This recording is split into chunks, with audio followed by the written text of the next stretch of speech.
পৰিচ্ছেদ 11 সাইন্সত চৰিত্ৰৰ এই অধ্যায়ত আমি পাওঁ সগুণ ব্ৰহ্মৰূপে চাই ডক্টৰ পণ্ডিতৰ পূজা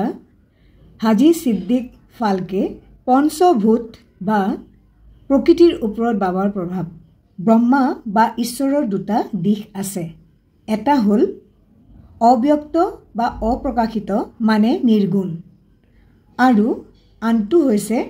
ব্যক্ত বা প্ৰকাশিত মানে সগুণ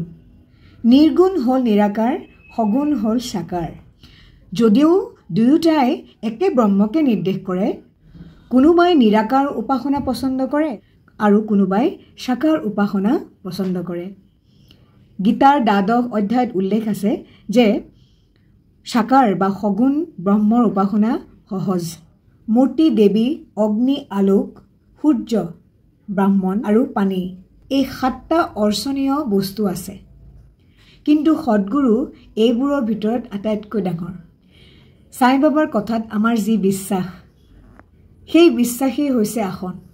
আৰু পূজা সুপ্ৰসন্ন কৰিবৰ বাবে আমাৰ যি সংকল্প তাৰ উদ্দেশ্য সম্পূৰ্ণভাৱে কামনা বাসনা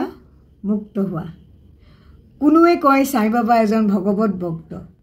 কোনোৱে কয় তেওঁ মহাভক্ত কিন্তু আমাৰ বাবে তেওঁ স্বয়ং ঈশ্বৰৰ অৱতাৰ পৰম ক্ষমাহীন সহিষ্ণু সৰল কোমল তুলনাতীতভাৱে তেওঁ সন্তুষ্ট হৈছিল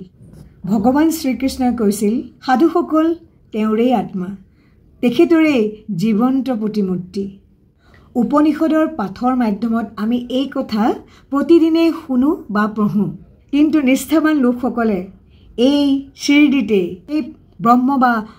পৰমানন্দক সাক্ষাতে পাইছিল সাই বাবা এখন বস্তাৰ ওপৰতে বহিছিলে কিন্তু ভক্তসকলে সুন্দৰকে তেখেতৰ এই বস্তাৰ ওপৰত বিছনাৰ ব্যৱস্থা কৰি দিছিলে যেনেকৈ মন যায় তেনেকৈ তেখেতক চোৱাৰ বা বিছনীয়ে বা দিছিলে ঘণ্টা আৰু শংখৰ ধ্বনিৰে বাবাক সুন্দৰকে পূজিছিল বাবাই কেতিয়াও না নকৰিছিল যেনেকৈ মন যায় ভক্তসকলে তেনেকেই বাবাক পূজিব পাৰিছিল কেতিয়াও বাধা নিদিছিল যে তুমি এইটো কৰা তুমি এইটো নকৰিবা কেতিয়াও তেনেকুৱা ধৰণৰ কোনো কথাই নাছিল যেনে মন যায় তেনেকেই বাবাক পূজিব পাৰিছিল শ্ৰী সেই ভাগ্যৱান ভক্তসকলে সাই বাবাৰ কপালত কাৰো সাহস নাছিল যে চন্দনৰ কিবা ফুট লগাব বা তেনেকুৱা ধৰণৰ কিবা প্ৰলেপ দিব কিন্তু কেৱল মালসাপাতিয়ে বাবাৰ ডিঙিত তিনডাল ৰেখা আঁকিছিলে চন্দনেৰে কিন্তু এই সৰল চিত্ত এজন ভক্ত ডক্টৰ পণ্ডিতে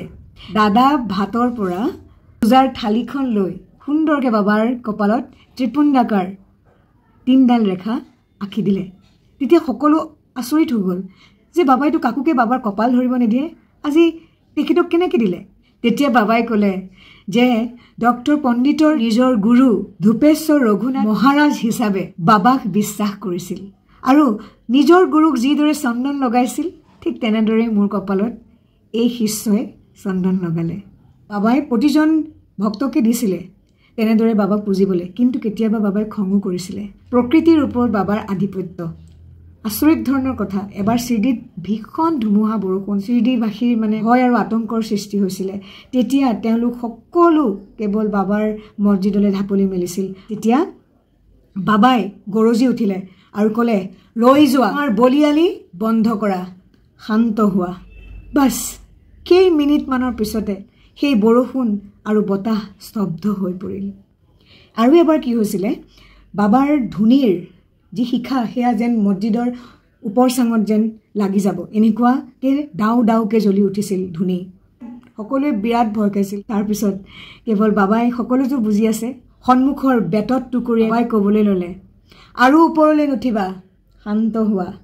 তললৈ নামা যিমানবাৰ বাবাই বেৰত আঘাত কৰিছিল তিমানবাৰেই শিখা শান্ত হৈ হৈ আহিছিল কেইমিনিটমানৰ ভিতৰত ধুনিৰ জুই স্বাভাৱিক হৈ পৰিল এনেহেন সাই বাবাৰ এই অধ্যায় যোন ভক্তই প্ৰতিদিনেই পঢ়ে তেওঁলোকৰ জীৱনৰ পৰা সকলো দুখ ক্ৰুটি মাৰ্জনা হৈ সুন্দৰ পথেৰে জীৱন গঢ়াৰ বাবাৰ আশীৰ্বাদ গ্ৰহণ কৰে তেওঁলোক আপদ বিপদ মুক্ত হৈ পৰে তেওঁলোকৰ সকলো বাসনা পূৰ্ণ হয় শেষত নিষ্কাম হৈ ব্ৰহ্ম উপলব্ধি হয় ওম শান্তি ওম শান্তি ওম শান্তি